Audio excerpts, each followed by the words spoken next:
This is the final session for our LFS Welcomes You programming, and I want to thank you so much for coming today, and I'm sure you probably came to a couple of other sessions as well. Today we're talking about careers, and I know that it's a big question on lots of people's minds and very much connected to where you decide to study. So we're hopeful we can answer the questions that you have today and provide some insights that will help you to make your decision to join us. Before we jump into the material, I'll take a moment to acknowledge that today I am at the UBC Point Grey campus, which is the traditional, ancestral, and unceded territory of the Hunkaminam Musqueam people. I'll ask Caroline if you could in the chat just share nativeland.ca. If you are elsewhere, I will encourage you to acknowledge the territory where you are through the chat if you've been able to. If this is a new thing to you entirely, that's okay. You'll have lots of opportunity to learn about how we can work in collaboration with and towards reconciliations with our Indigenous community members throughout your time in LFS. I just want to say, we are the Faculty of Land and Food Systems. So if you think about those words, land, food, systems, that's very much all interconnected with the land. So it is especially important, I would say, that we maintain that commitment to working with our Indigenous communities and students alike in the curriculum and the research. And that's something that we certainly prioritize and are excited to be here to help you to learn more about it.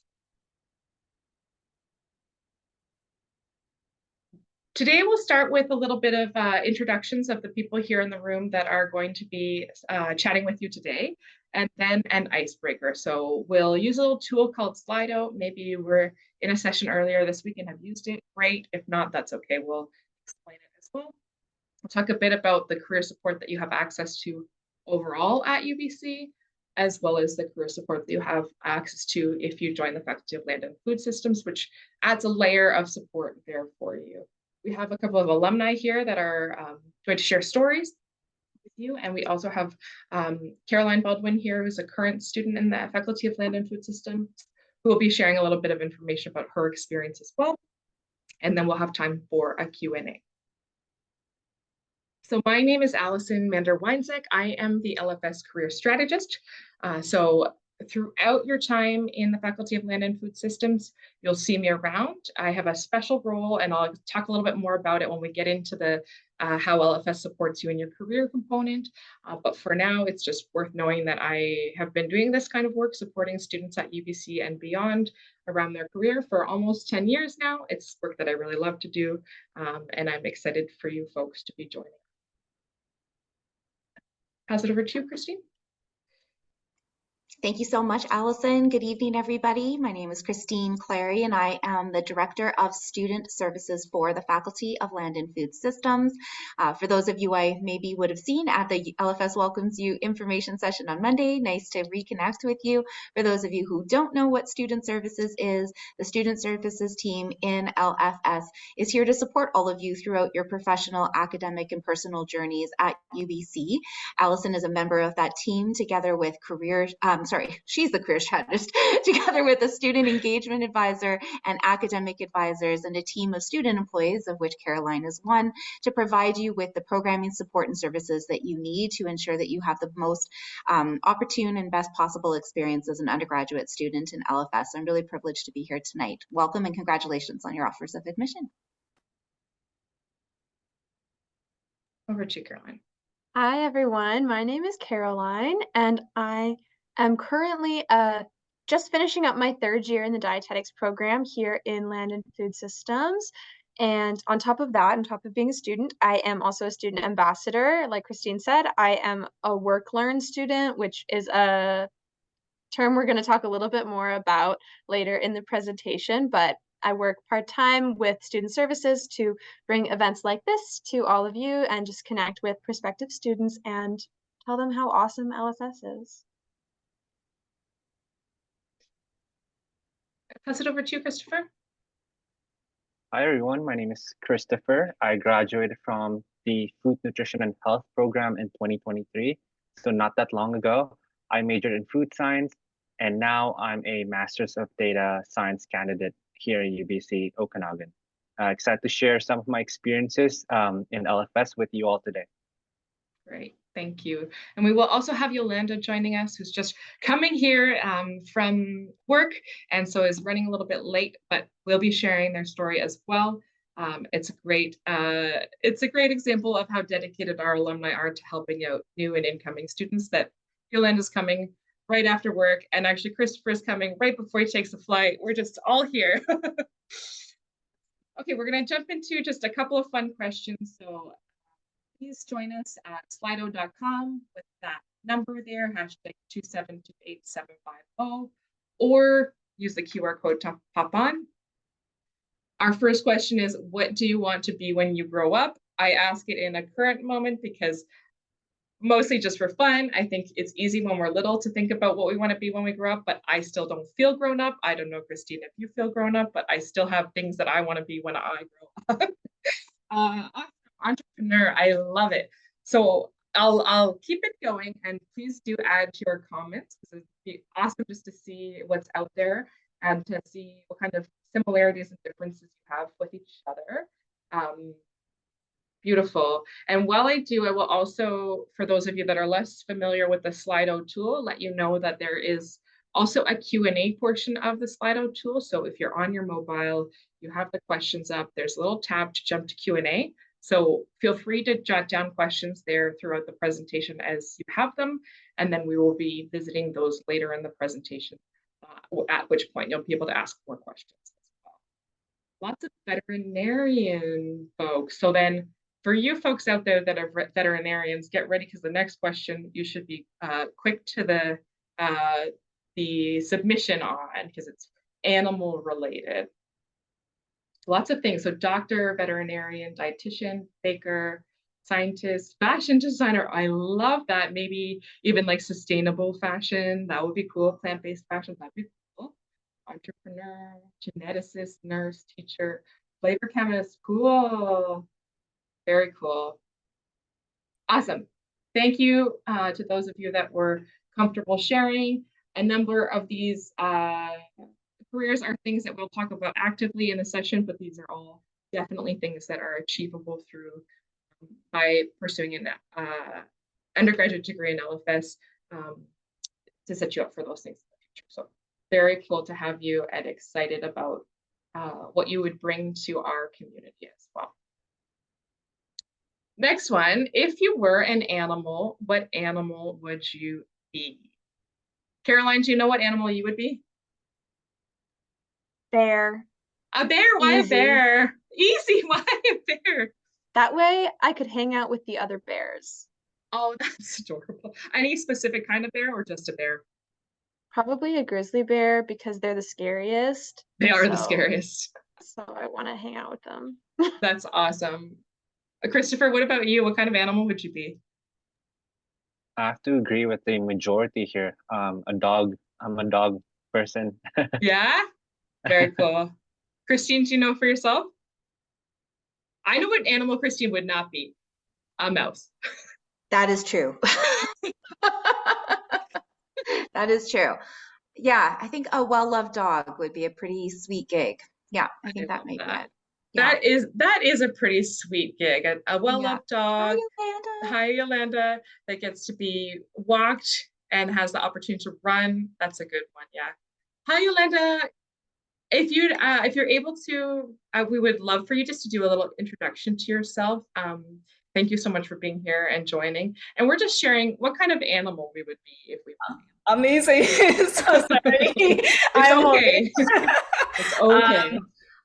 So happy to be here. Hi, everyone. My name is Yolanda. I am a recent graduated last year from the applied biology program, majoring in applied animal biology. Currently, I'm working as a specialty liaison in a veterinary hospital, so more on the administrative side of things. So I have had a lot of exposure in the veterinary scene, so I can see people who are interested in vet med. I have a lot of answers to go with that. And for the animal, oh my gosh, it's so hard to choose. But today I'll say a chihuahua. A chihuahua. I love it. I like that. That's so cute. I like that framing today because I think I'm struggling with this one too. And I know that I aspire to be a tiger. I think tigers are incredible. They're graceful, but they're strong. They're brave, but they're also beautiful. They're so complex. But I think like most of the time I'm a bit like a duck. Like I'm just going, but nobody really realizes how much is happening underneath the surface. Amazing. So many cats and dogs. I mean, those cats, they really live the life, I have to say. Okay, wonderful. Thank you so much. So again, if you have any specific questions that you want to ask, please do join the Slido. Caroline, can you make sure that that Q&A is working and let me know if it doesn't work? And we will come back to those questions later on in the session. So at UBC, we have a wide ecosystem of support when it comes to your career.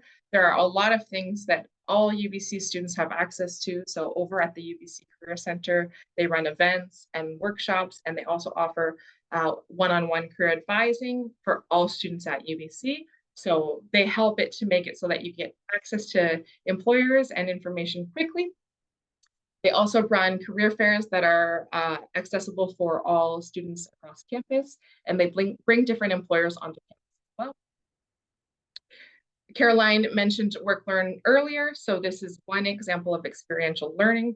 So when it comes to your career development, we think it's very important that you get some opportunities to apply what you've been learning in the classroom into other contexts. So gain experience working in teams, gain experience working with stakeholders.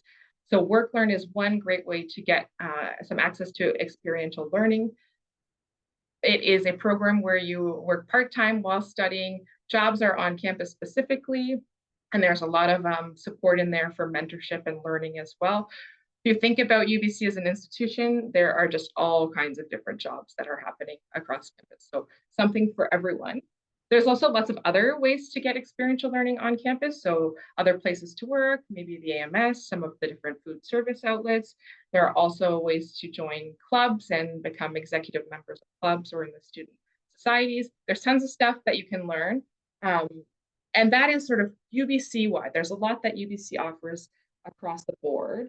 But what makes LFS really special is that we offer you a lot right here as well. If you think about that land and food systems theme, that systems piece really matters to us. So we know that it's difficult to juggle learning and growing in your career at the same time as being in school full-time, possibly also working in order to pay your bills or contributing in important ways to your various communities.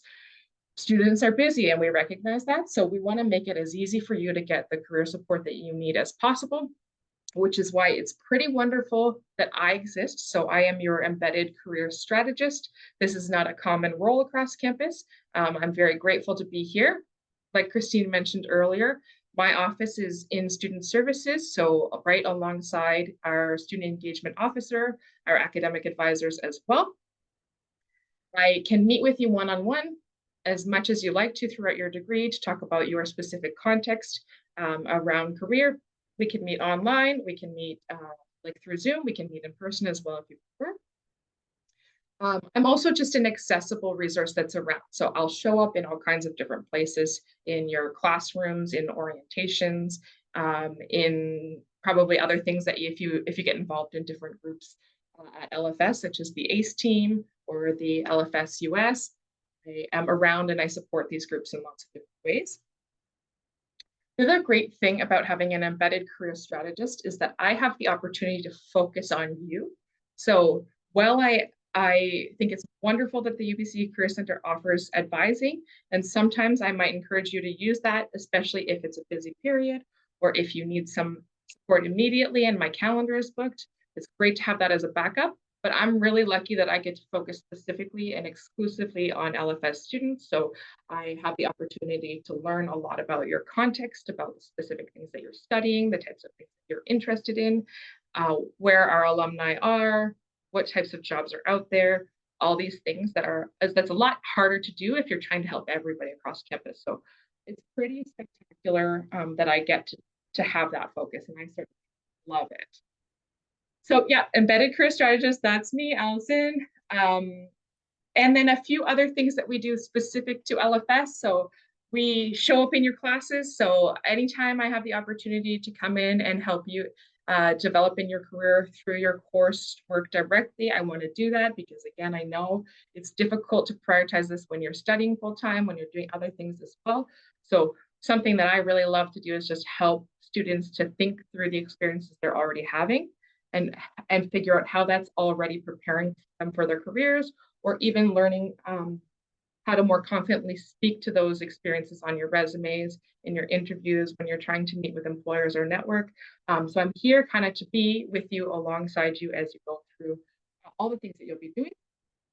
I also offer workshops and online webinars directly that are focused on your particular needs throughout the year. So you can come to my webinars and workshops as well as meet with me one-to-one. And then we offer a wide variety of more practical course work as well. So you can pursue a practicum where you'd be working with an organization to help them out for maybe a term. We also do directed studies and opportunities to do research under faculty members at the undergraduate level. And there are lots of ways that we try to connect you with community members to be supporting real world change as you're in your undergraduate degree as well. So it's great to have me here focusing on you, organizing programming specific for you that takes into consideration all of your needs. And it's not something that every faculty on campus has. Most of them, in fact, do not.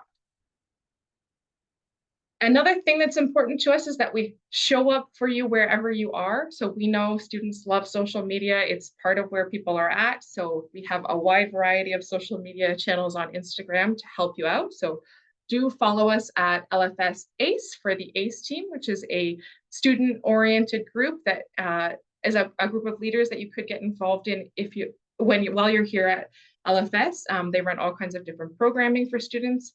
Follow us at the newsletters to learn everything there is to know from the student services side. We give you reminders about deadline, tips about how to do things, all kinds of great information that's easy to find right when you need it. And then also at Career Carrots, where I do regular tips related to careers. I help you to learn about events and opportunities that are happening across campus that might be relevant for you in particular. So do follow us at those channels on Instagram for sure. Additionally, we send out the LFS newsletters throughout the academic year, and it's a regular update of all kinds of things that are useful for you to know. Everything that ends up in our Instagram also ends up in the newsletter. So if you don't use Instagram, that's okay. It'll still be in your email.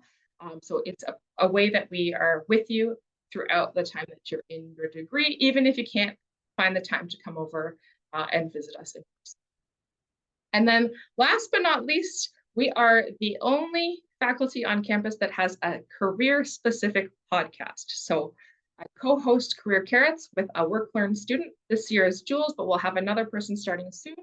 It's if you don't really know what a podcast is, it's an audio sort of radio style storytelling. So you don't have to be online at any specific time. You can listen to it whenever, wherever you want.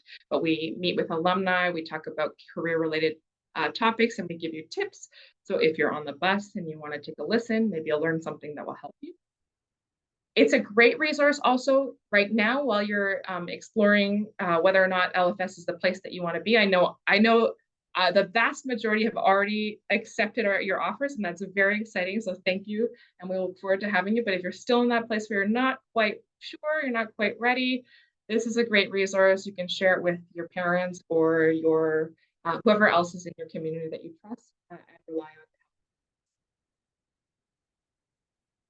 We have a very well-developed mentorship program in the Faculty of Land and Food Systems. So this is the oldest mentorship program on campus. And like I was mentioning earlier with Christopher and Yolanda, our alumni are incredible. They are here and they are wanting to support and mentor you in your careers.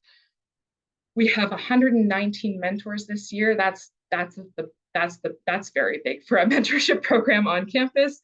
And they are dedicated. So they meet with you virtually, they meet with you in person, they come to campus for events. It's a pretty wonderful thing. So I do encourage you to take advantage of the mentorship program. There are a wide variety of mentors in the program doing all kinds of different jobs, including those that you mentioned that you're interested in. is a great way to get access to that career support as well. One thing that we do that's really special for the LFS mentorship program and different than other programs as well is that I work very closely with our student engagement officer, Bellini, and also with our alumni team to provide a lot of support throughout the program, including topic-based webinars that are relevant for your experience or that are helpful in your career. So it's very expansive kind of set of support. And it's a great way to learn from others' experiences, connect with others, feel a bit of support in your career development as well. Additionally, we have the LFS co-op program. So different than what we were talking about earlier, which is work, learn, part-time on-campus opportunities. LFS co-op could be anywhere. It could be within BC or the Lower Mainland, or it could be elsewhere as well. These are paid full-time work terms with opportunities to kind of network and meet professionals, learn what it's like to kind of be day-to-day at work and have that experience. It's also a wonderful opportunity. You can apply in your second or third year. And if you're curious about co-op and how it works, next week we're releasing a new episode for Career Carrots all about co-op with our LFS co-op coordinator, Sanya Civic. So please do tune in for that. Here is a wide list of opportunities that students are currently in that are co-op oriented. So you can see it's quite varied. We've got all sorts of things from working in a clinical context to research and development in the food sector. We've got also research within the hospital context. And then on the applied animal biology side, you can see we have someone that's in a veterinary clinic right now, as well as folks that are over at the UBC Dairy Education and Research Center, which is a huge center for research, and all kinds of other things. So there's lots of different things that you can do within the co-op program. And our co-op coordinator, Sanya, is very excited to support you in that. And if you have ideas about where you'd like to do co-ops, she's also very open to hearing that and working with you to find employers that you want to connect with and gain some experience with. Caroline, can you pop a link in the chat for us? Thanks so much. I just did it. Oh, good. Thank you so much. Okay, over to you. All right, thank you. So from the student perspective, it might be kind of helpful just to see, or for you guys to hear just how I've been kind of managing things and how I've been navigating my career as a student. So I'll start with just a little bit about my background and then kind of my path that I'm planning to walk on going forward. So originally I'm from the States, and I went to a very competitive high school where everyone was really stressed all the time about school. And we were always just really like, there was just a great expectation for us to have good grades and just like do everything and know everything. And there wasn't that much stuff I knew about careers, and I was like, I have no idea what I'm gonna do. Like the only thing I know how to do is like study for bio. And so when I was picking what I was gonna do in university, I didn't really know what I wanted to do. I knew I liked science and I knew I liked food, and those kind of got mushed together, and that's how I sort of came across nutrition. And I knew I would like to study that, but I didn't know what a career in that would look like really at all. But I came out here and I started taking my classes, and through my first couple years in university, it's really shaped what I am planning to do. And I have a feeling a lot of you are in a similar situation as I was then, where you like animals, you like food, and that's how you ended up in this program, but you're maybe not sure what you want to do with that degree. So over the next couple of years, you can look forward to learning a lot more about what kind of path you can take in your career. And I have found that even though it's been a few years, I'm still not totally sure what I want to do. I'm in the dietetics program, which is pretty specific, and people ask me, what kind of dietitian do you want to be? And the answer is I don't know, because even though there's a dietitian is a specific kind of career, there's like 50 types of dietitians, and I haven't figured out which one I want to be.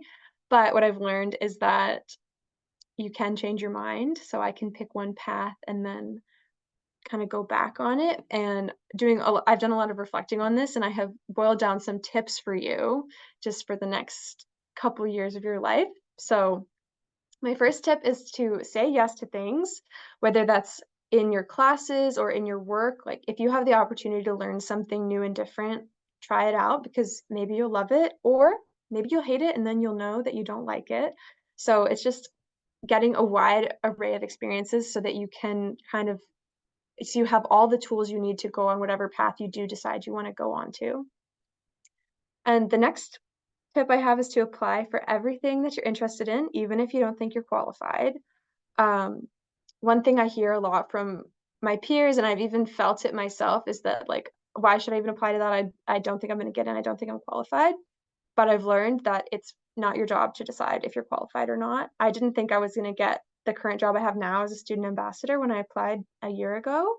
And I applied anyway. I wasn't sure, and I got through, and it wasn't my job to decide if I was qualified. It was my supervisor who was hiring me. So just send out those applications, whether it's a work-learn job, a co-op job, whether it's Land 1 you're thinking of applying to, or any of the degree programs. Like, just shoot your shot and see what happens. And then the last thing is to ask as many questions as you have. So this could be in class, at work, among your peers. I've often booked appointments with my professors just to ask them about their career journey, ask them about their ideas on certain things. Like in the field of nutrition, there's a lot of like controversy because it's a very young field, and I like to ask different professors different ideas because they always have a different take. And then you just add that information to your kind of bed of knowledge. Even among my peers in the dietetics program, there's a lot of older students who come back to do it as a second degree, and I've made friends with a bunch of people who are much older than me and have had careers and then are coming back to school, and I love to ask them questions about how they made their decisions. And it just gives you this like very much clearer picture of what a career can look like. So just ask questions. If you have a question, ask it, even if you think it might be dumb, even if you don't even know if you need to know the answer, because then you'll have the answer either way. So it's better to have it and not need it. And those are my tips. Great tips, Caroline. And I'll add to that. If you don't know what questions to ask, you can also ask that. What questions should I be asking? Or what do you think I should know about? That's a great question to ask all kinds of people. And I want to just boost up your suggestion to meet with faculty members. They hold office hours. They're there. They want to inspire you in your learning. And a lot of students can feel fearful about that, but it's a really great way to build a relationship with your professors as well, which can be helpful if you plan to do a thesis or want to do a directed studies course, or if you plan to pursue another degree, a graduate degree afterwards as well.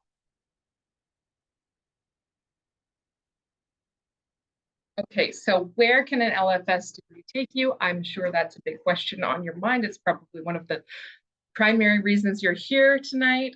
So this is an overall picture of the types of places that we see our alumni go. So definitely to medicine and other medical-oriented careers. Entrepreneurship came up in that Slido question as well. We have a ton of entrepreneurs that come from the faculty, and if you're interested to learn more about them, you can actually check out our website. We have an alumni and business section, so you can see them all out there. A number of them are part of the mentorship program as well and can support you to develop various skills that you might need for that. There's also coursework that you can pursue through LFS to develop your entrepreneurship skills as well. Farming and agriculture, research, policy development, and community change making overall, dietetics, additional nutrition, well-being education, and all types of different work, as well as consulting. So this is just a small picture of where you can go. And if you're looking for more information about what else you might be able to do or what these things might actually look like day to day, we have a ton of resources to help you. So I'll invite you to follow the QR code here and meet me online at our Padlet. I'll just give you a moment to do that, and I will do it as well so that I have it here.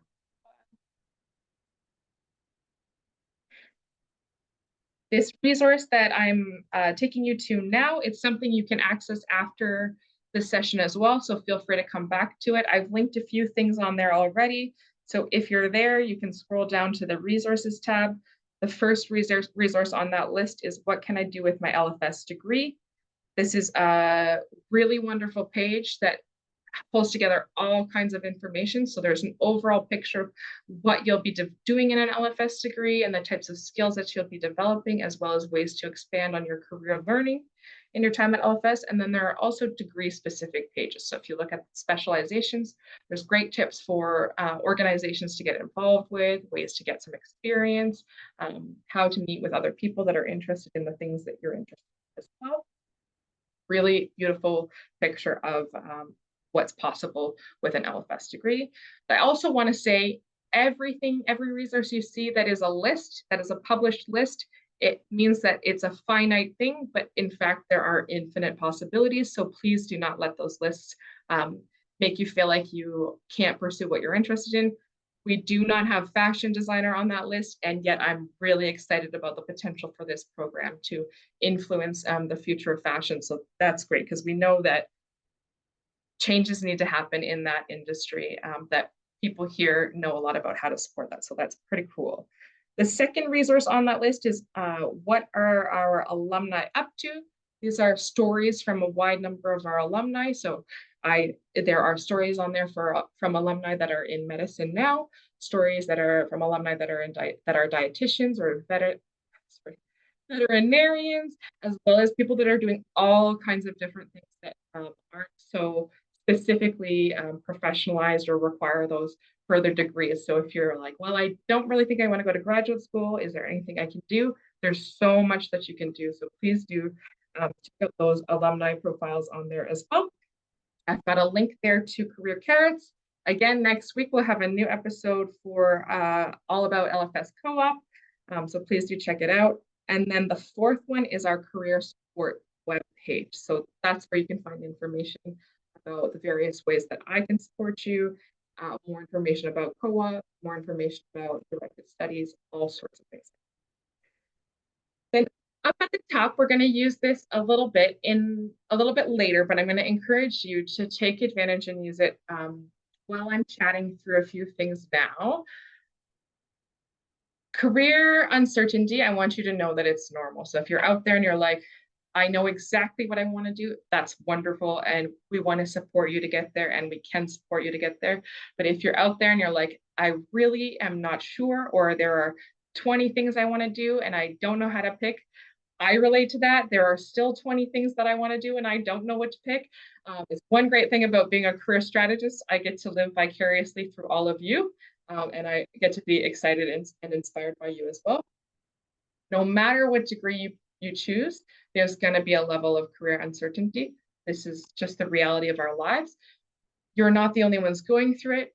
Even people like me, people like Christine, people like Christopher and Yolanda, we have career uncertainty. We have ideas that change over the courses of our lives as well. So it's something that is a part of your life. But at LFS, we are here and we really want to support you to navigate that uncertainty and to build resilience as you go along, because that is super important. Career decision-making is tough. And whether or not to join us in LFS, that's one big decision that you have to make. To those of you, again, who already accepted, we're very excited to have you. To those of you that are still not quite sure, we hope that by the end of the session, you will say yes, because we definitely want to have you here as well. I want you to know that decision-making around your careers happens all the time and throughout your life in different ways. So this is one decision. It's not the only decision. And when you make this decision, like Caroline mentioned earlier, it doesn't mean that that can't change down the road.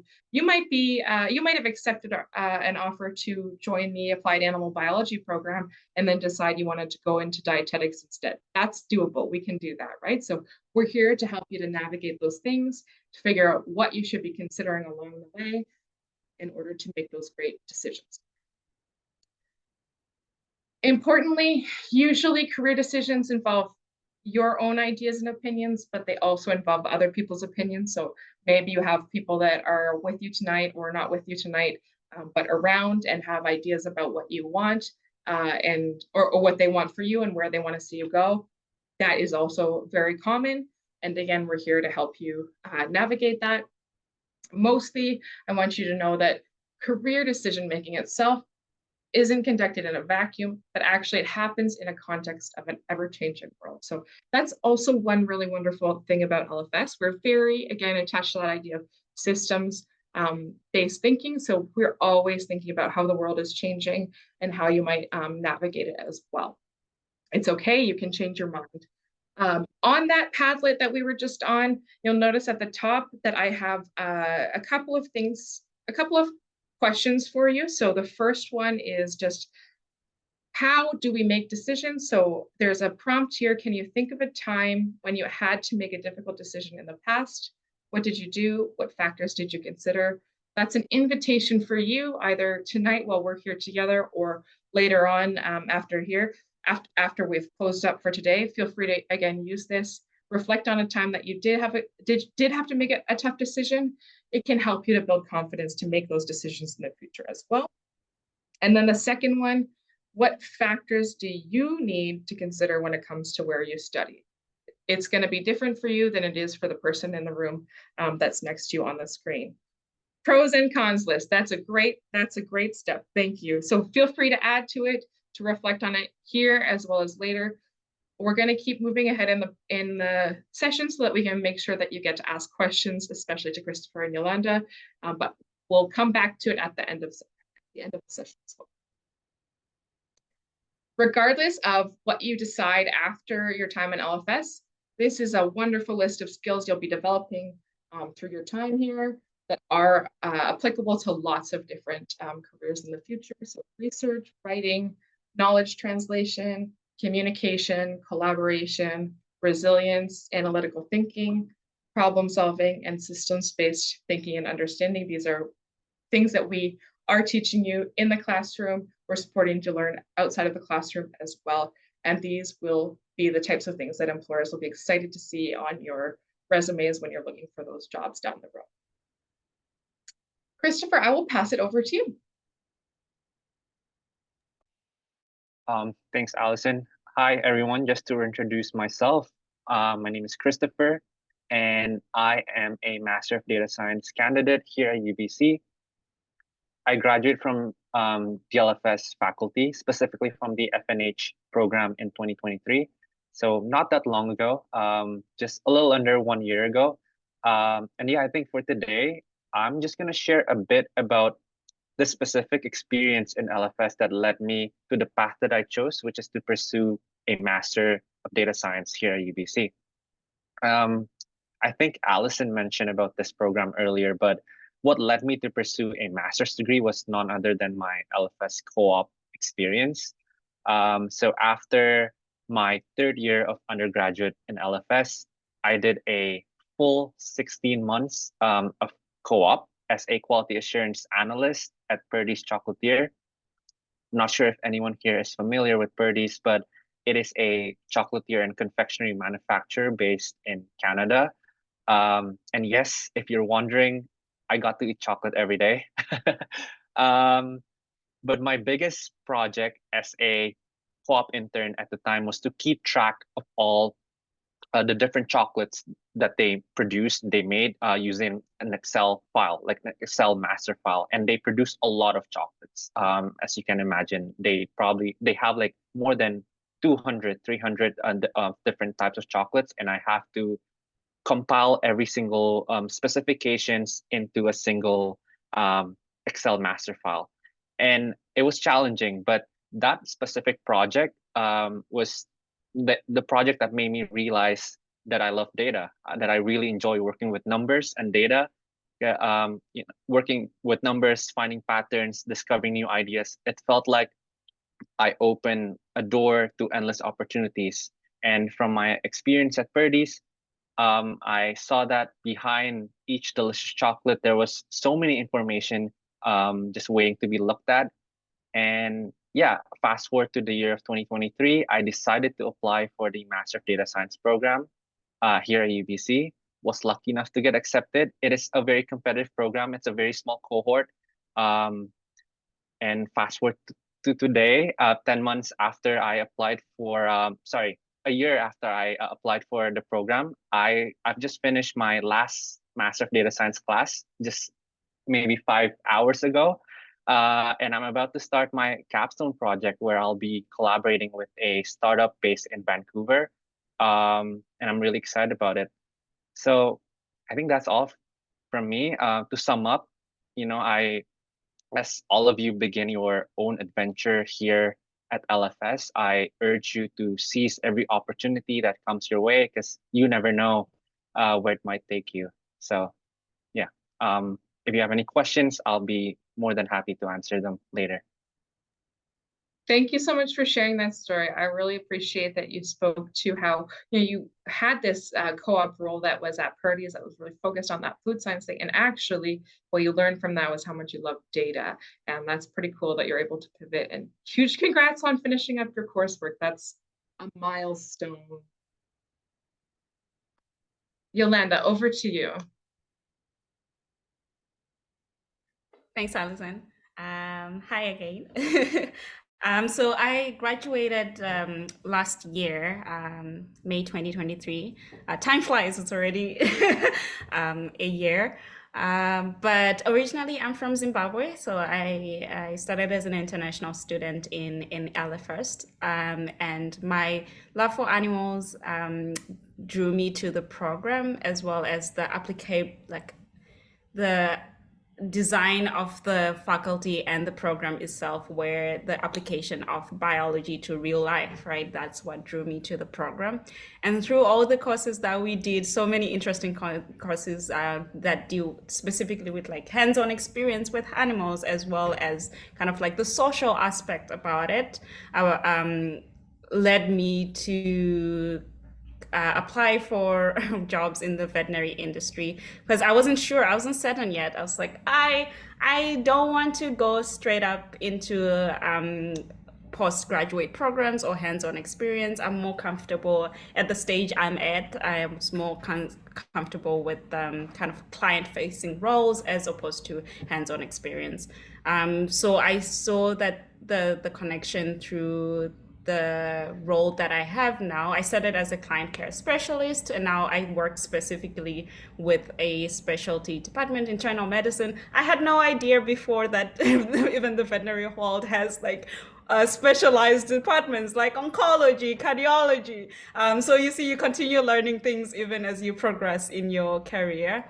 So I work specifically with internal medicine, and what I do in my role is we get referrals for patients that have, so before they meet the doctor, have to like go through like their medical records, etc. So the information that we learned in classes, the medical knowledge that we get about animal health, animal biology, etc., is really applicable, as well as all the social skills we get from group work, etc., or the roles that I got to take whilst as an LFS student, as a previous LFS ambassador, as a teaching assistant. All those career opportunities I got as a student, as well as a student worker, kind of like helped me apply those skills that I had in the outside world to kind of see, and like problem solving skills, kind of see, and applying all those. At first it was daunting, as first as you coming fresh from a program, and you really question yourself as, do I have the skills? But as you start the role and kind of seeing the connectivity from class to a full-time job, and seeing that meshing connection between animal health, animal welfare, as well as the human social aspect about it and how everything is intertwined, has been very rewarding. And I continue to grow my knowledge and kind of like seeing what my next steps are. As we were mentioned, careers is not a one straight line. It's kind of like a web, and that is continuing to grow for me, and kind of like seeing what my next steps are.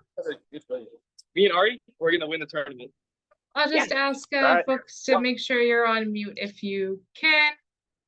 Caroline, okay, we're good. Thanks. Thank you, Yolanda, for sharing that. So I also didn't know about how specialized veterinary medicine can be until I had a my bunny got really sick with some eye problems, so I became best friends with the ophthalmology department. It's quite extraordinary, actually. It is very extraordinary. It is, yeah. Thank you so much for being here. Yeah, so I think we are going to, almost at questions, just a couple of things to make sure you know before we jump there. Please do stay in touch with us. So we've got @CareerCarrots for all of our career support on Instagram, and also find the podcast on Spotify or Apple Music or wherever you go for those things. Again, new episode next week, all about co-op. If you have any questions that you still need answered at the end of this session, please feel free to reach out to us at lfs.advising@ubc.ca. There's our website and also our overall Instagram account as well. And over to you for questions. So we'll start with the questions that have showed up in the Slido, and then we'll go to open questions as well. So feel free to share there, and if you don't have the info, I can give it to you up on the screen here as well, so that you can join, or if you prefer just to ask a question in the chat, that's great, we welcome that. If you want to actually ask the question orally, just raise your hand, or there's a little hand icon so that you can do that as well, or you can flag in the chat that you would like to ask a question. So first question on here, can you discuss the joint program with commerce, masters and minor? So Christine, I might lean on you a little bit for this. There are a few different options. So yes, you can do a minor in commerce while pursuing your LFS degree. You fulfill a certain number of requirements over there and that are taught at Sauder that would fulfill that requirement. It's a great way to strengthen your business foundation for sure. Certainly not a requirement if you want to go, if you're interested in business, but it can be helpful, and we would be super happy to talk to you about your particular context, whether or not that's the best choice for you. There is also the Masters of Management program, which you can take alongside your undergraduate degree in LFS. There's lots of information on our websites about that as well. But if you really want to set yourself up for success to be in business, to be leading in business, that may be something that you can consider. It does take you a bit longer to complete your programs because you are completing both an undergraduate degree and a graduate degree at the same time. But yes, we can answer more specific questions to that as well with that. Minors. Allison, I just posted the link in the chat as well for those who are interested in learning. Okay, more. Thank you so much for doing that. That's great. Yeah. So a minor is a great way to develop a bit of a deeper fluency or knowledge base in a specific area. You could do a minor in all kinds of different things. The nice thing about a minor is then it shows up on your resume, it shows up on your LinkedIn profile. You can specify that you have that knowledge base. That's some of the reasons why it may be worth pursuing if you have a particular area of interest. And also you can learn about all kinds of things and find other ways to showcase that on your resumes as well. If you have any follow-ups about that, please do ask another question or in the chat or on here. Anything you want to add, Christine? Okay. Do any American companies come on campus to hire? Yes, they do. Caroline, do you know the link? Do you know where the UBC Career Center has their events section? It's okay if not. Don't have it right on hand, but I can you see if you can find it? So they have a great web page where they host all the information about the upcoming employer info sessions, industry nights, all sorts of things. Yes, American companies do come here. There's a fairly wide variety of companies that do come to campus. Sometimes they're coming specifically because they're looking to hire co-op students. Sometimes it's because they just want to share more about their particular business and what they do and encourage students to be excited about them down the road. We have 2 major career fairs each year across campus. So one in the fall that has quite a lot of employers come to campus. I want to say about 90, but I'm not sure off the top of my head at the moment. So from all kinds of different industries. And then we also have one in the spring that's a little bit smaller, but still quite big. And we have a 3rd career fair that we organize virtually for It's a collaboration between UBC, SFU, and the University of Victoria. So it's a way that we can kind of get you connected to employers that all of us have relationships with as well. So lots of different ways that employers come to campus.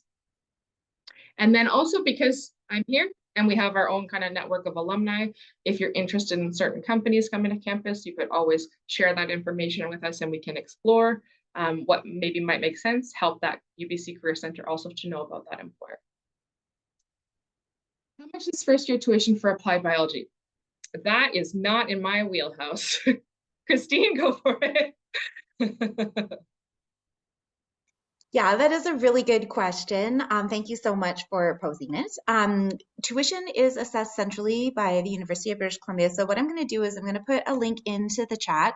It is a cost calculator that allows for any student to plan out the first year of their education at UBC and get a sense of what the total cost of your education would look like, whether you're planning on living on campus in residence, maybe you're living off campus and need to factor in transportation or rent, your tuition costs, estimated costs for books, other costs that are associated with being a student. So I think that's the best place to direct you. And then you can select within that cost calculator the specific program that you're in, and that'll give you a really good overview of what the anticipated cost would be. You can also factor in if you are having family support, if you're applying for student loans, if you're on a scholarship, and you can factor all of those pieces into knowing a little bit more about what those total costs might be. Thanks, Christine. Possibility of switching from FNH to AppBuy and vice versa. There is room to transfer. Like we said, there's ways to talk about or to think about changing your mind, and their academic advisors can help walk you through that if and when that arises as something that you'd like to do. Major thing to keep in mind as that happens is just whether or not you're taking the courses that you're going to need for that other program. So we have tons of information online. And again, we can help you with that directly too, in terms of what those required courses are in order to complete those programs. But yes, it is possible to switch. Anything you want to add, Christine? It is possible to switch, but it is not guaranteed. So Okay. it's just something to keep in mind. But we definitely have seen students, as Allison mentioned, maybe you start in applied animal biology because you think you're going to go and be a veterinarian, and then you realize you have a passion for nutrition and want to flip yourself over. We do have students who do transfer between the programs after exploring first year. The one thing I will, create a lot of reassurance for those of you who are interested in transferring or maybe not yet sure which path it is you want to take, and at least you know where you want to start, is the first year curriculum between our programs is very consistent and very has a lot of overlap. So it will facilitate an easy switch for you to move from one program to the other if you end up changing your mind. And then you would work with an academic advisor in LFS Student Services to map out an academic pathway to either catch up or navigate to add all of the additional courses that you might need for that new area that you choose to focus on. Thank you so much.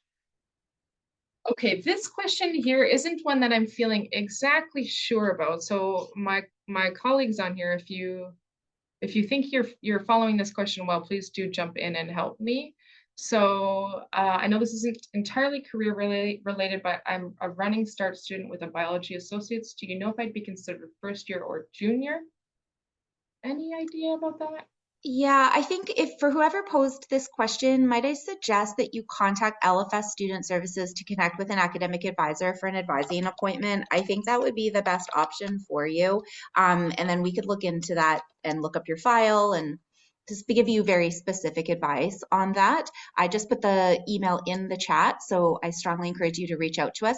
And if you can share with us your student number in that email, that will be very helpful for us, and that we'll be able to look up your file, and then we can give you the best advice based on that information that we have for you specifically. So I hope that's helpful. Thanks, Christine. So I see some questions in the chat. I'm going to get to these in a second, and I know there's more questions here. I want to flag, I know Christopher's only with us for another 5 minutes or so, so if there was anything specific you wanted to ask him, this would be a good time to do that. Otherwise, just, yeah, I'll give you a pause in case anybody wants to ask a specific question for Christopher.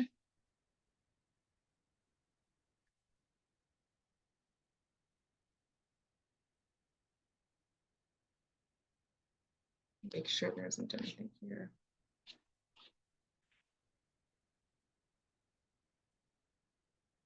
Okay.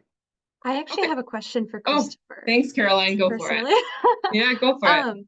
I'm just wondering, because data science is very different from what you had originally, from just like food science. And I'm curious if there was something you wanted to be before you switched and changed your mind. Like, I wonder if there was a even bigger pivot that we maybe don't know about. That's a very good question. So in my first year, I wanted to be a doctor. Like many of you here probably, because I saw the answers earlier. Yeah, I wanted to be a doctor, and then in my third year, yeah, after I did my co-op, I think my passion sort of changed. I became, more passionate about data, and then that's when I decided to pursue a master's degree in data science. Thank you. Yes, thank And you I so see much. Oh, go there's ahead. another question in the chat for you, Christopher. What other outside experiences did you do? Yeah, that's a good question. So, what other outside? Okay, so I did it's not really an outside experience. It's actually part of the LFS curriculum if you're in the food science, if you choose to major in food science. But one of the courses that really helped me, it helped me in my application for my master's program, because I included my experiences in this course a lot in my application. So it was the FNH 425 course. I'm not sure if it's the same, if you're gonna have the same curriculum. But back when I did my fourth year, I did a course called FNH 425. It's a research-based course where I got partnered with a industry professional. And yeah, I did a bunch of research. I think at the time I was partnered with a vegan meatball company called The Very Good Butchers. I'm not sure if they're still around, but I did a lot of research for them, determining the optimal cooking time for their meatball products. And I did a lot of data analysis in that project specifically. So I got to showcase my data analysis prowess to the Master of Data Science program coordinators. And I actually I included my experience in that specific course in my application for the master's program. So I hope that answers your questions. And yeah, that's all from me. Thank you so much. And thank you for being here. Safe travels. We'll see you back in Vancouver. Thank you. Okay, Christine, maybe this one is something you can answer. It's a question about Land 1. So question is, how can the Land 1 program link students to career opportunities that we've been mentioning? And share that link. If you just did that, yes, of course. Yes, I can definitely answer that question. So for those of you who aren't familiar with the Land 1 program, I did put the link in the chat just now so everyone can access it. That's the link specifically to apply. That's just a subsection of the Land 1 website, so you can go and start there and explore. Land 1 is a first-year cohort program together with our dear friends in the Faculty of Forestry. There are about 60 students across the two faculties who come together in an integrated way to learn some of their core first year courses in a smaller learning environment together with their peers in a team-led seminar experience with a smaller group of instructors. You will supplement your Land 1 curriculum with other required courses in first year, but you will spend about 16 credits of your first year, so about half of your credits in first year would be together with this Land 1 cohort. And in terms of connecting it to career experiences, Enoch, it's a really great question. I think one of the benefits of the Land 1 curriculum is that you are in a small cohort experience and do get to know both your peers and your instructors throughout that first year. And those are relationships that you can leverage as you continue to move through your undergraduate program. So you're networking with a group of Land 1 students. I know anecdotally, hearing from students who have come through the program, that some of their best friends are made in that cohort and continue to be their friends and their peers and their colleagues as they continue to move through, as well as the instructors, especially for those students who may be interested in getting involved in research and pursuing professional graduate programs, having connections with faculty members who know your work as an academic, know your work as a student inside the classroom, and may be in a position to provide you with referrals or references for lab work or other types of research projects. Perhaps you may connect with those faculty members at a later date to continue to do research as an independent undergraduate student or working in a lab alongside faculty members, and then maybe that might turn into a reference or a referral for graduate school. So it does help to build those relationships in a safe space.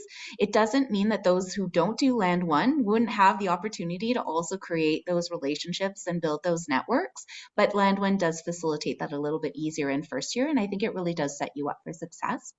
The program does have a separate application, and I put the link, as I mentioned, to the application in the chat, and the applications are due on May the 15th, so you do have a little bit of time left. One of the things that I'll also promote is that when you're thinking, or if you're thinking about Land 1, there's also an opportunity for you to attend an upcoming information session on what was I thinking? May the 9th, getting a little behind myself, I suppose. So we'll be sure to put the information about the upcoming session for you so you have an opportunity to learn a little bit more. We also ran one yesterday, so if you missed it, that's okay. We'll post the video for that event as well to our website. I know there was a question in the chat, so if you weren't paying attention, someone was asking about whether or not this video would be posted. This and all of the videos from our entire virtual series this week will be posted to our website in the coming weeks, so you could certainly watch the Land 1 video if you wanted to know whether or not you'd be interested in applying. So I hope that helps. Thanks, Christine. I've got a question here on the Slido around the mentorship program and the deadline, or the ways that you would apply to that. So we do a whole program start in September in the fall, so you'll hear lots through the newsletters all around in our orientations as well about how to go about applying for that. It's pretty easy process. You just got to fill out a survey to help us understand what you're hoping to get out of the program, why you want to join, and we do hope that you will join us because it is a wonderful way to learn about all kinds of opportunities that you might have in your time in LFS and after. And then, is there a central website where we can find all of the career and other opportunities? So I'm putting in the chat right now, students.ubc.ca/career. That's the UBC specific website. But what I'm going to put in the chat too, I'm just going to make sure I pull this up. There were a couple of things that I shared earlier. So this is the link to the Padlet, where I had some of those other resources listed, including the What Can I Do With My LFS Degree, which is a great page to get started at as well. I'll pop that in here separately. And whoever asked this question, if you're interested in, if there's something specific that you're wondering about, please do elaborate a little bit on your question. This, I'm putting in the chat right now, the link to the LFS specific career support page. So the reason I was saying, if you want to elaborate, please elaborate, is just because the question is framed where we can find all of the career and other opportunities. So amongst these specific websites is where you can find all the information that you need about career opportunities to learn about your career on campus, opportunities to get involved. These are the websites that I would recommend when it comes to the idea of like all career opportunities in the world that you might have access to. That's a big question, and there isn't any one list that will get you there, but that What Can I Do With My LFS Degree is a really great place to get started. And then do feel free to reach out to us if you have any follow-up questions that you'd like us to help you answer. Do international students get paid for co-op? Yes. Anybody that's participating in co-op will get paid for co-op. International students have some things that are different to keep in mind, especially around your study permit. So I'm not an expert on those particular things, but we do have experts on campus that can help you to navigate those pieces. But yes, absolutely, anyone participating in co-op is going to be paid for their time in co-op. Same with WorkLearn. Whether you're a domestic student or an international student, you get paid for those opportunities. If a student was given a scholarship for AppBuy, would the scholarship still be viable for transfer to FNH or other programs within LFS? Christine, I'll let you maybe answer that one. Yeah, for sure. And I think it's challenging because the answer is it depends, because it really depends on the scholarship that you've been awarded and what the criteria or the requirements are of that scholarship in order for you to retain it. So again, I think if you have a specific question about a scholarship that you've received, please contact us at the Student Services team, and one of the academic advisors would be happy to look into that for you. If it is a UBC awarded scholarship, that's a much easier question for us to navigate and answer for you. If you were receiving a scholarship from an external source, it would probably be in your best interest to follow up with that source directly to inquire as to whether or not transferring the scholarship, should you switch programs, would be possible, because they may have their own conditions for meeting the criteria for receiving the scholarship on an ongoing basis. So it can really vary, but if you don't know the answer, please feel free to reach out and we'd be happy to help you. Thanks, Christine. So I see a question in the chat as well. How do students in LFS build their network and stay up to date with available opportunities outside of campus? So that's a really great question. Again, there are lots of different ways that you can do that. Definitely following us on those different social channels that we mentioned, so especially at Career Carrots and at the newsletters, as well as reading your newsletters. That's a great way to learn about opportunities. And then the other thing that you can do beyond joining the mentorship program, which is another way to build your network and learn more about things, would be to meet with me. I can show you all kinds of tools and tricks for how to kind of where to look and how to pay attention to the different opportunities that are out there. Before we move on, I thought it might be interesting to ask Caroline or Yolanda if you have any perspectives on that question. So as current students, and Yolanda is now an alumna of the faculty, reflecting back on your time as a student, how did you build your network and stay up to date with available opportunities on and off campus? Maybe we'll start with Yolanda and then we'll end with Caroline, because I think there's another question for you in the chat too, Caroline. So maybe you could answer this one and then skip into the chat to answer the other one as well. Yolanda, we'll start with you. Yeah, a lot of the young professionals that I know today, interestingly enough, it's from the other students I met in classes that I did group projects with, that we did courses together with. Now I know, like, from who are now veterinary students, who are now in the business world, who are doing different diverse jobs out there, or in the public health industry, etc. So as students, as you're studying, as most of us, it's like, I don't really know where I'm going. But as we are now young professionals, it's interesting to see how we have how my network has also grown in like different connections in different industries from the same LFS students or science students, other students at UBC who I met whilst volunteering, for example, on campus or off campus, or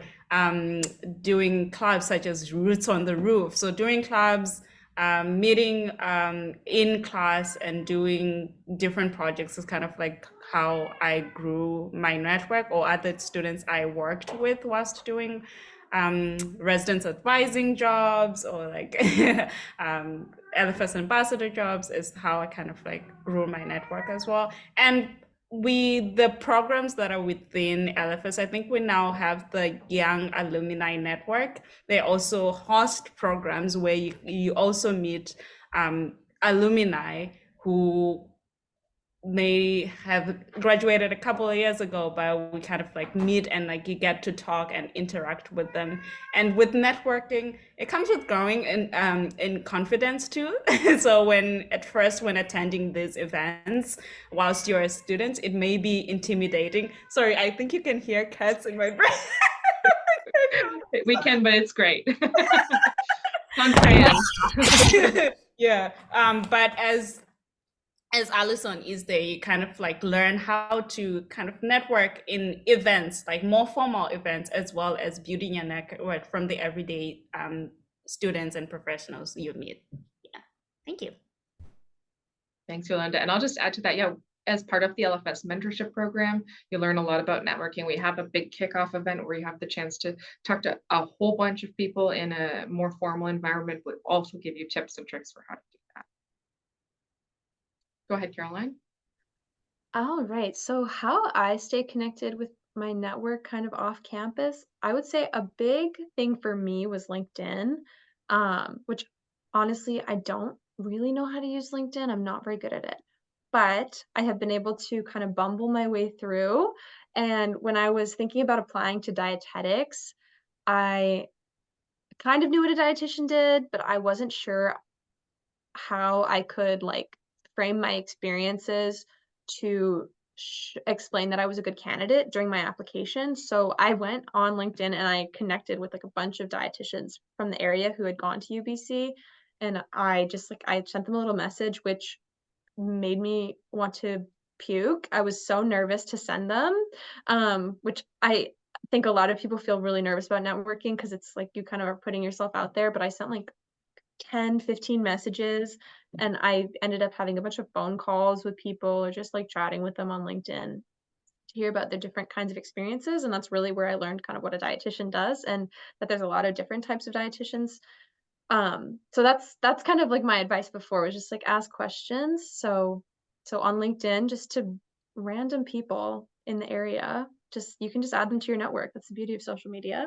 And then otherwise, my professors have provided a lot of really great opportunities. Like in my third and second year F&H classes, my professors, well, Gail Hammond is she's an iconic professor here. So if you're in food, nutrition, and health, you will probably have her at some point, but she would always start class with like some opportunity on how you could connect.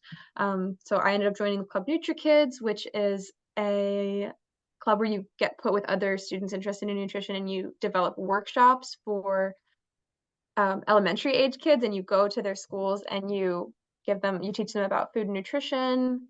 And so that was an opportunity I got through one of my classes. A different volunteer opportunity where I did nutrition booths in the first year dining halls also came from Dr. Hammond.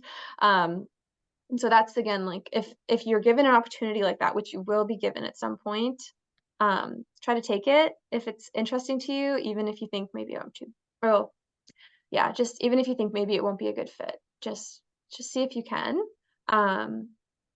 And then finally, my friends in my classes and stuff, I just feel like your friends are just a body of knowledge, and they are all doing their own path, and they have a different context and different experience than you, so they will have a different idea. And if you listen to what others have to say, you'll learn kind of about your own self and how you're gonna be able to do things moving forward. So those are my three main things: LinkedIn, my professors, and my friends.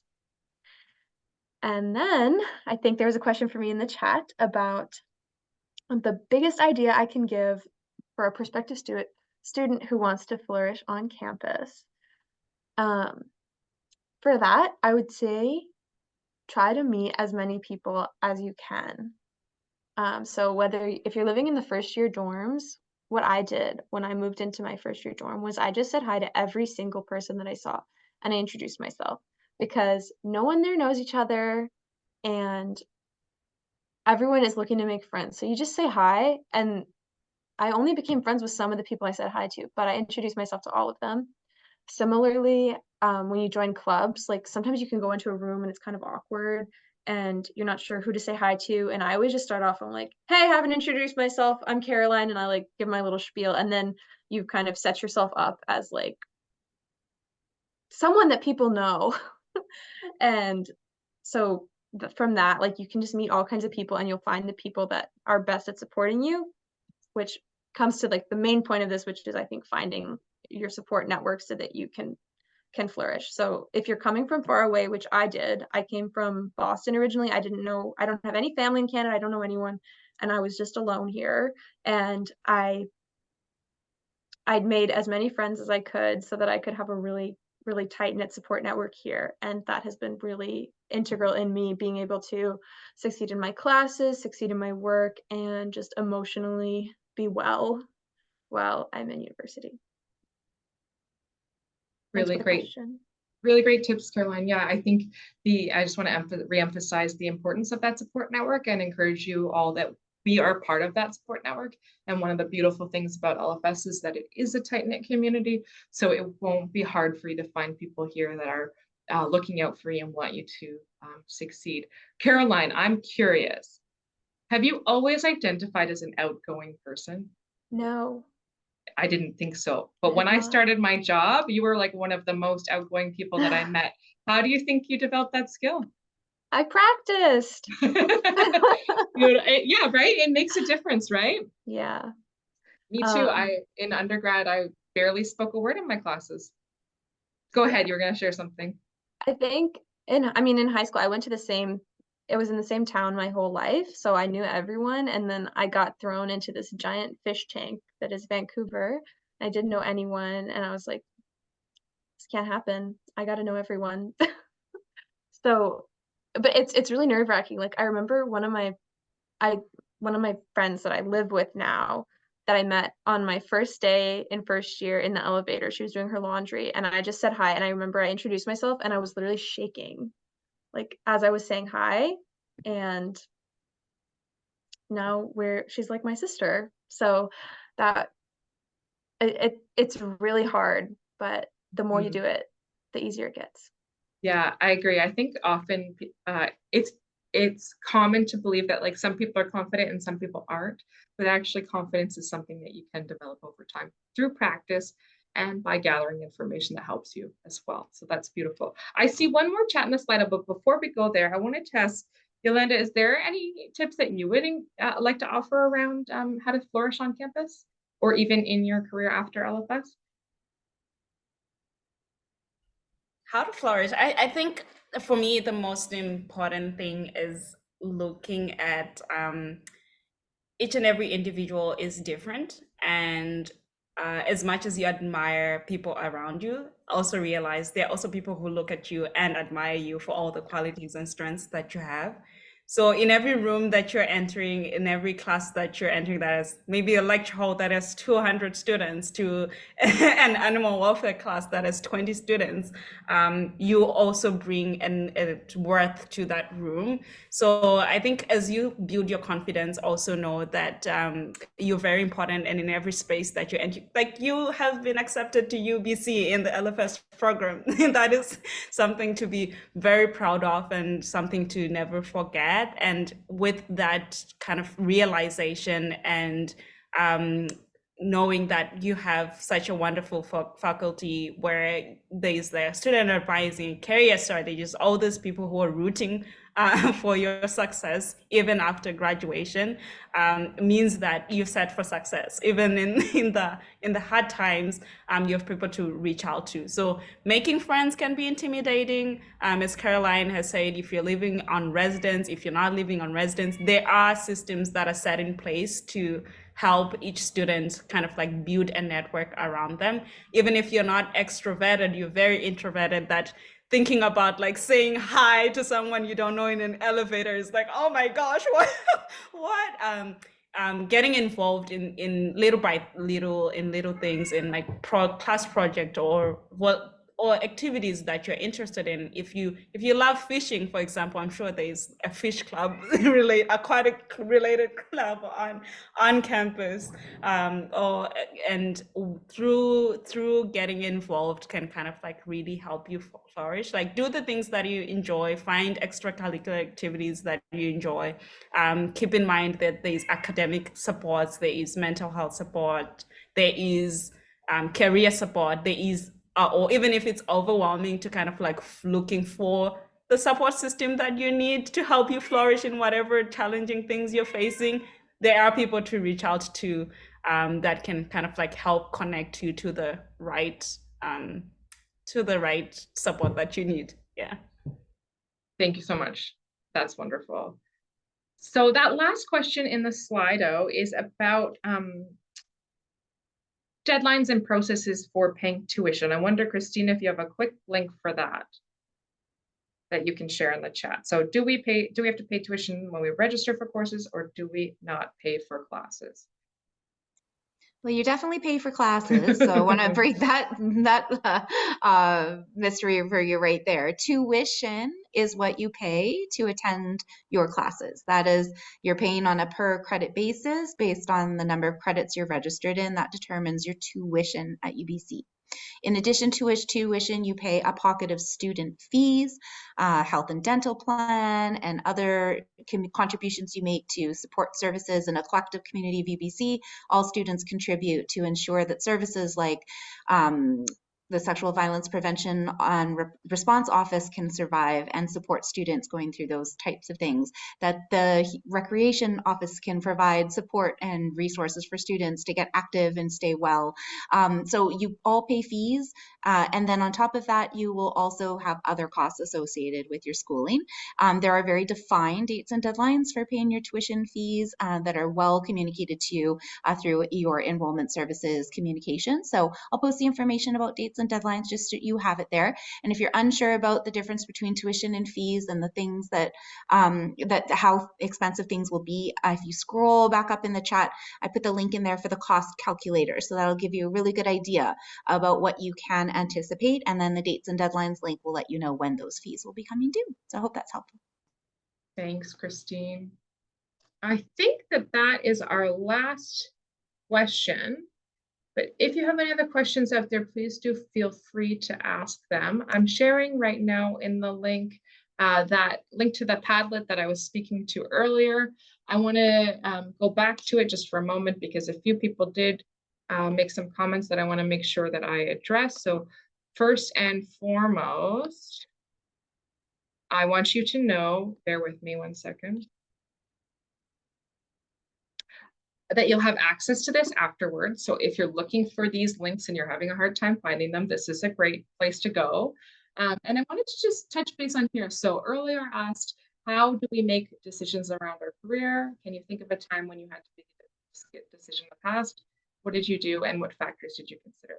I encourage you to reflect on this if you're feeling stuck or unsure about what to do and which program might be right for you or what you'd like to do with your degree after you graduate.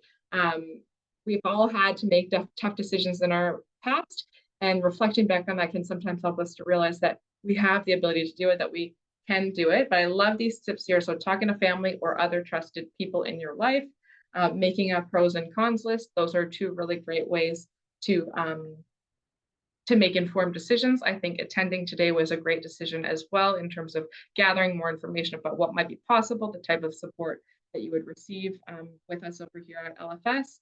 And to those of you, again, who have already accepted, now you have a really good picture of what to do when you get started in order to get all that help around your career. And then the second part was, what factors do you specifically need to consider when it comes to where you study? So each of us have individual factors to consider, and those are all unique to our individual circumstances. And I encourage you to know that your circumstances may be different than others, and that's okay. But think about what you specifically need, what will help you to feel good about your decision. I just wanted to acknowledge this comment that says distance from family. That's actually one of the reasons I decided to attend UBC. I grew up in Ontario. I was a middle child. I had an elder sister that is very popular, and I just needed out. So I hear you, and hopefully we could be a great support for you along. Any last questions that anyone would like to share?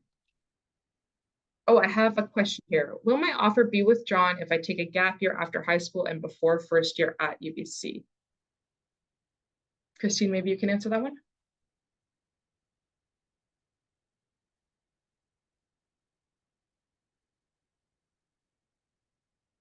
Yeah, I just put the answer in the chat just to try and help you close out the session here. So yes, if students are interested in taking a gap year, so if you've received an offer of admission to study at UBC for the 2024 winter session starting in September, if you're interested in deferring that offer of admission for 1 calendar year, so to start in September of 2025, you do need to apply formally for an admissions deferral. So I put the link in there for information and deadlines because it is an application process and deferral is not guaranteed.